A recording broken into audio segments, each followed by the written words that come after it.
আপুনি আপোনাৰ কাৰণে ইমান কোনো আপুনি সন্মান বচাই ৰাখক। আপুনি কাৰোবাৰ কাৰণে নিশ্চয় পৰি নিদিব কেতিয়াও। কাৰণ কিয় আপোনাক মানে বহুজনে নে বহুভাগে আপোনাক ব্যৱহাৰ কৰিব আহিব পাৰে। আপুনি সেই ব্যৱহাৰৰ কেতিয়াও আপুনি পাত্ৰ হ'ব নাযাব।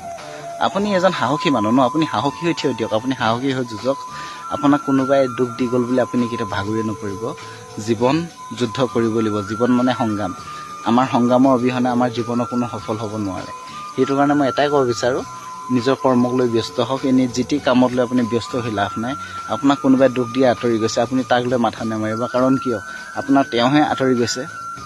আপুনি তেওঁক সঁচা ভাল পাইছিল নে আপোনাৰ হৃদয়ত আঘাত লাগিছে, কিন্তু আপোনাক তেওঁ সঁচা ভাল পোৱা নাছিল। সেইটো কাৰণে আপুনি সেই কথা লৈ দুখ কৰি লাভ নাই। এটা কথা মনত ৰাখিব, যি কৰে ভগৱানে ভালৰ কাৰণে কৰে।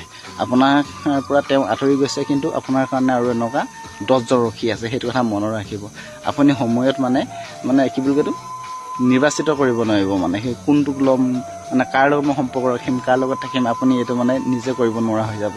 ভগৱানে মাথো জুখিছে, আমি সেই জোখক সদায় আমি এক শক্তি পৰীক্ষা লৈ আচলতে শক্তি পৰীক্ষাটো দিওঁতে আমি সদায় পাছ কৰিবলৈ চেষ্টা কৰিব লাগে।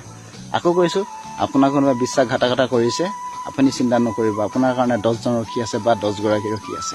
এটাই মনত ৰাখিব, এই পৃথিৱীত সঁচা প্ৰেম কাৰো জীৱনত নাই। আপুনি যাক ভাল পাব, আপুনি যাৰ হ'ল কাৰোবাৰ নহয় আপুনি একচকে পাব। সেইটো কাৰণে মোৰ মাথা মাৰি লাভ নাই। মই এটাই জানো, ভাল পাব, কিন্তু আপুনি কাৰোবাৰ একচকে ভাল পাব সদায়। সেইটো মনত ৰাখিব। ধন্যবাদ।